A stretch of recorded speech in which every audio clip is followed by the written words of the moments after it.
Welcome back. It's another day with that bitch reading to you again. Today we're going to be reading Lessons from Queertopia by Farhang Rouhani. It opens with The Path to Queer Anarchism. I discovered anarchism later in life than most people. By this, I don't mean to suggest that there's a maximum age requirement for entry to become an anarchist, or that there is any kind of linear way through which we develop our ways of thinking and acting. But I would like to begin this essay by saying a little bit about how I got here. In my undergraduate and graduate educations in literature, political geography, and cultural studies, I came across few, if any, opportunities to study anarchist thought closely, nor was I involved in any kind of movements or communities organized around anarchist ethics. My thinking about the world, as it developed in graduate school in particular, was shaped largely by Foucault, Gramsci, and Lefebvre, and their descendants, particularly focused around Marxist political economy, queer theory, and the everyday practice of state formation and globalization. My doctoral thesis centered on how middle-class young residents of Tehran, Iran, experience themselves as citizens and consumers in relation to theocracy, democracy, and neoliberalism within their practices of using satellite television and the internet. It is very curious to me now that I was influenced by so many theories that were themselves influenced by anarchist ways of thinking without the word anarchism ever really being uttered. This reveals a lot, I think, about our education and wider social systems in the United States and their ignorance and anxieties about approaching anarchism. There is so much work clearly derived from and aligned with anarchist approaches that does not call itself that. In any case, my first introduction to anarchism came in the Commonwealth of Virginia, of all places, when shortly after I started my teaching job at Mary Washington College, now called the University of Mary Washington, in 2001, I was approached by a group of radical students to be the advisor of a newly formed student group, the Anarchist Social Theory Club, or ASTC. I, of course, said yes, knowing very little, but also being very interested. Over the next few years, we collaborated on yearly reading groups and seminars, ranging in topics from anarchist social philosophical history to anarcho-feminism, and the intersections of queer theory and anarchism, to a much more practice-oriented project called Rights to the City, which focused on a squatting experiment in downtown Fredericksburg, Virginia. From the beginning, I approached anarchism with a good deal of skepticism, especially in the ways that anarchist scholars until recently unproblematically talked about human nature in essential terms. But at the same time, I felt more and more drawn into more recent anarchist critiques of domination, coercion, identity politics, and the emphasis on ethics-based, rather than rights-based, practical models of creating new worlds in the shell of the old.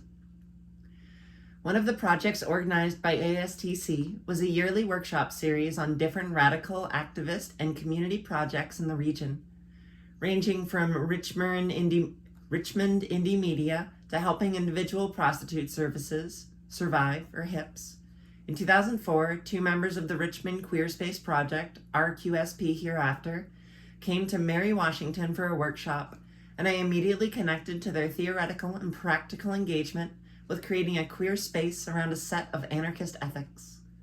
RQSP was a micro-scale activist and community building project based in Richmond, Virginia, which lasted from 2001 to 2006, which had a very dynamic presence in the city. While active in organizing rallies and workshops and holding weekly consensus-driven meetings, RQSP was made particularly vibrant by its creation of a material space, Queer Paradise, which at different times operated as political, social, and living space for different members of the group. It was largely through the combination of my involvement with ASTC and my exposure to RQSP that I, in my mid-30s, came to identify myself as an anarchist.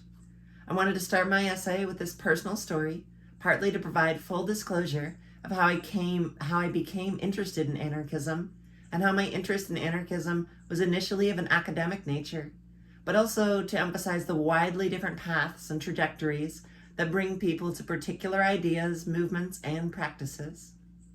What I would like to argue in this essay is that while queer and anarchist theories offer inspiring, creative, utopic alternatives, they do not get into the complex, contradictory, messy processes through which ideals are enacted, We tend, for example, to valorize consensus-driven practices without paying critical attention to the critical gap between our idealized consensus models and the complex ways in which they are practiced. My goal is to describe the rise and demise of RQSP as a way of taking these complexities seriously and as a way toward understanding how such movements can be better sustained. I will begin by examining 3 analyses of queer anarchism in practice, and then observe the complex processes through which RQSP created a queer material space with an emphasis on the sometimes contradictory politics of affinity and identity that emerged. What I present here is the product of a year-long research project interviewing 10 members of RQSP, and is a shorter, hopefully more accessible version of a forthcoming article in the free online academic journal, ACME, an international e-journal for critical geographies.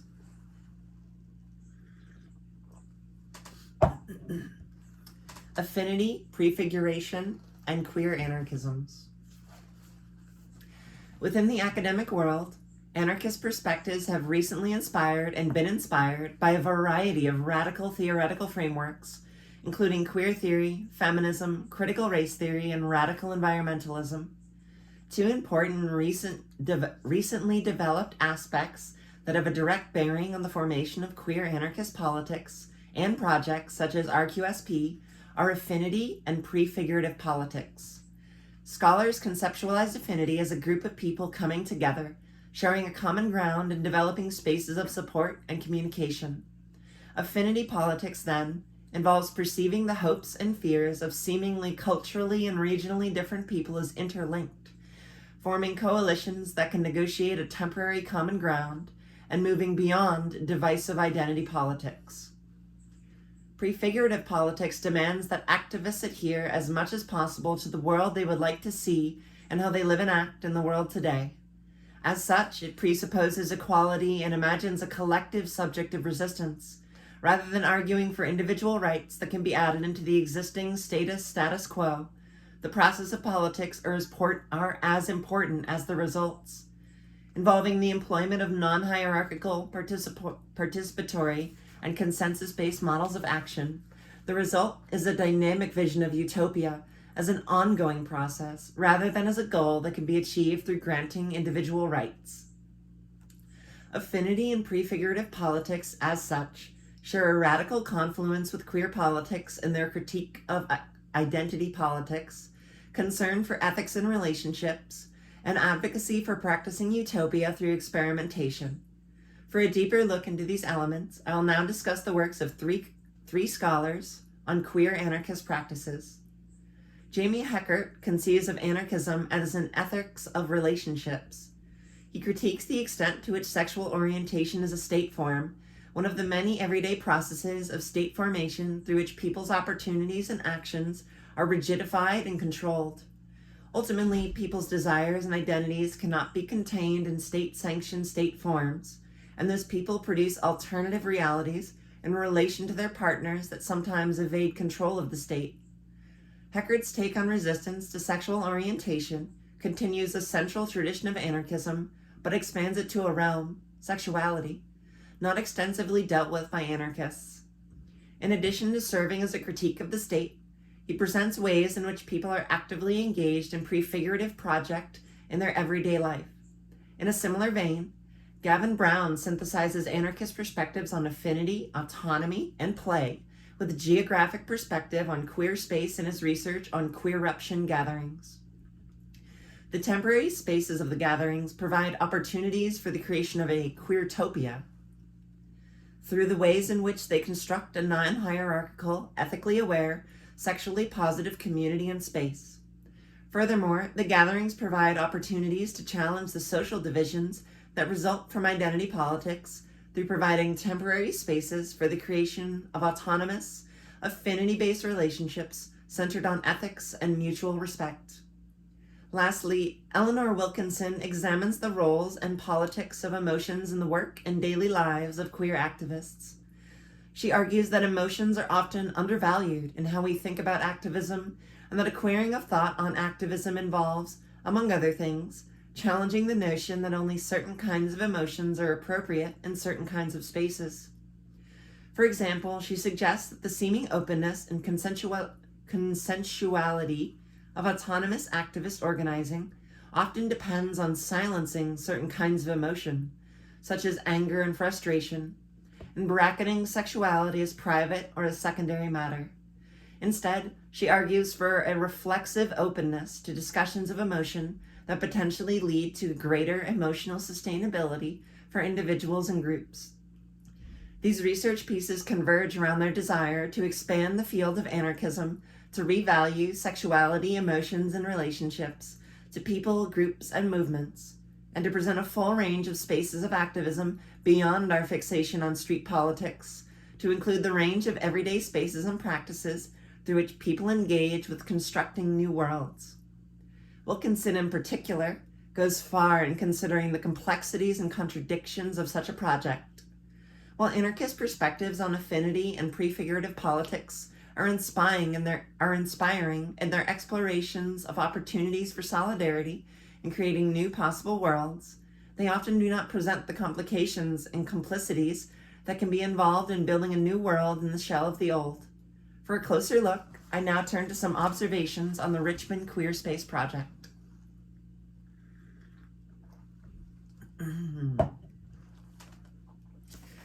The Richmond Queer Space Project was founded in 2001 by 4 self-described Richmond queers who had previously established chapters of the Lesbian Avengers and the Queer Liberation Front and were seeking to create a material and symbolic space that would support queer political actions and community formations. The original space that the group occupied as Queer Paradise was a cheaply rented, dilapidated loft in downtown Richmond. The group members I interviewed reflected proudly on their accomplishments with creating this first space. As a large warehouse, it held endless possibilities in how space could be allocated, and from the beginning, they could make conscious collective decisions on how a queer space should look. For example, one of the members of the collective used a wheelchair, and the group made conscious effort to build a space for her that would suit her needs, such as a low door, and that would make others conscious of disability issues. The experience was empowering on both an abstract level and a practical level of gaining building and construction experience. Also, the space simultaneously as a living space for some members and as a meeting space for RQSP and other activist Richmond groups, adding to its general character of having endless possibilities. The use of this space ended in April 2002 when police and city inspectors condemned the building and gave the residents 2 hours to leave. The group floundered after that, meeting periodically in people's houses, in university campus buildings, and on a farm. Queer Paradise reemerged in November 2002 as a leased office space in a location just a few blocks away from the first space. From the beginning, there were conflicts and concerns about the extent to which this space had the effect of de-radicalizing the group. Some members considered this new kind of space to be very conventional and unqueer, but it was ultimately consensually agreed to largely because it would be a more publicly visible space that might be more accessible and safe for new potential members. There were other ways in which a de-radicalization of the project was happening in this moment. For example, in the change of RQSP from an underground to a nonprofit organization, while group members actively tried to maintain the nature of the organization, any official, state-sanctioned organization must adhere to certain rules, including having a hierarchical power structure.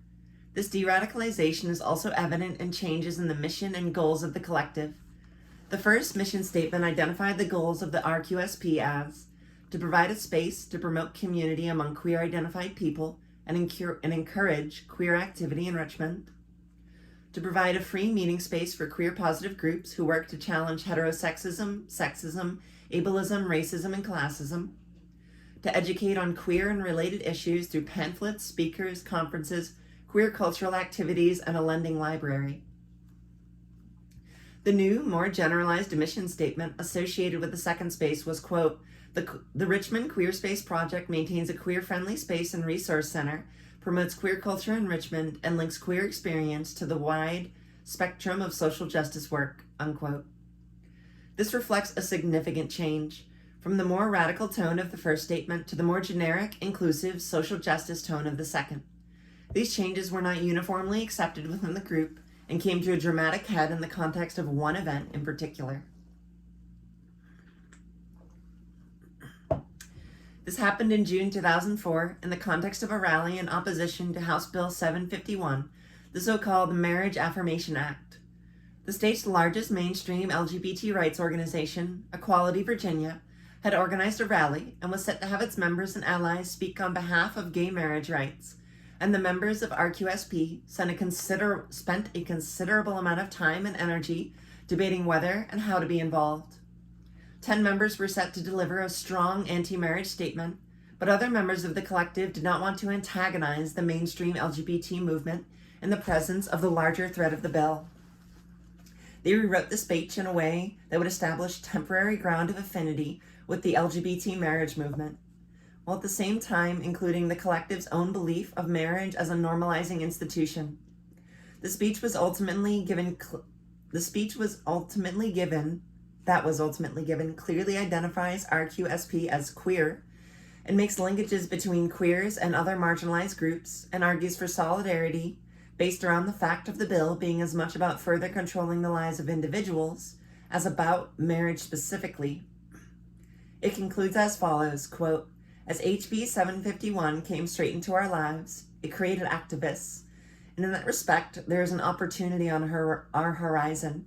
Let us figure out how to struggle not just for our own group rights, but against our common enemy, and let us not grow comfortable when it is not our group that is under attack," unquote. Participation in this event provided opportunities for building connections by establishing temporary ground while broadcasting a critique of marriage and state control. It also led to the most severe conflict, ultimately leading to the demise of the group. Some members ended up feeling betrayed about the conciliatory tone of the speech, criticizing it as a form of assimilationist politics, and ended up forming a separatist, quote, queer posse, unquote, within the RQSP. The members who had supported rewriting of the speech were also left with ill feelings about the queer separatists, expressing that their actions were divisive, lacked an ethics of care, and were overly dismissive of the concerns of the LGBT activists. Basically, what ensued was a divisive form of identity politics, of who was queerer than whom, within a project that was consciously attempting to be opposed to identity-based political divisiveness. The split also represented a breakdown in the process of consensus building. The process of consensus building around participation in this event were time and energy draining and ultimately unsuccessful. I think this brings up an important question of whether consensus modeled groups should always have agreement as their goals. Perhaps the irreparable fracture that developed during this moment could have been avoided if members could have agreed to a temporary ideological separation, with the idea that RQSP did not need to have a singular ideological vision. There were other significant sources of conflict that were voiced in my interviews with members of the collective. Age appeared as a divisive issue. One of my interviewees, an older male member of the collective at 30-something, argued that the younger members tended to be more narrowly focused on using RQSP as a platform for carrying out queer activist projects, and that older members were more focused on creating a space and community, and that those in between often felt stretched in both directions. I think that age is an important, underrepresented source of conflict in anarchist politics, but particularly so in the United States, where the scale of the movement is so small and discontinuous through time, and that there aren't the same kinds of cross-generational ties there can be in other radical activist cultures. Race and racism were also important issues, as RQSP consisted primarily of white radicals, and Queer Paradise was situated within a Richmond neighborhood that was the product of long-term segregation. The neighborhood constituted mostly of a combination of long-term poor African American and affluent gentrifying white and African American residents. The tensions from these changes made RQSP members feel at times like white colonists, and at other times totally excluded from the narrative of urban decline and renewal in the neighborhood. Lastly, there were important issues having to do with the scale and the limits of radical activism in a small, relatively conservative southern city like Richmond. During its existence, RQSP had as few as 10 and as many as about 30 members. For those in the collective who were seeking to make the space more accessible, it was shocking that the group didn't grow beyond that. A trans-identified member of the collective told me that he had recently wanted to start a chapter of gay shame in Richmond, but given the small size of the mainstream visible gay in Richmond, it seemed wrong to start an organization that would serve to critique it. Such a statement, I think, has important implications on the nature and extent of radical queer politics possible in certain kinds of spaces. I feel that whenever I've tried to organize in incredibly rural areas, you have like the incredibly real issue of like there's like 5 people in like a 25-mile radius who even have vaguely similar ideology. Trying to like do anything is so difficult. It's ridiculous. It's hard. Organizing in a city is astronomically easier.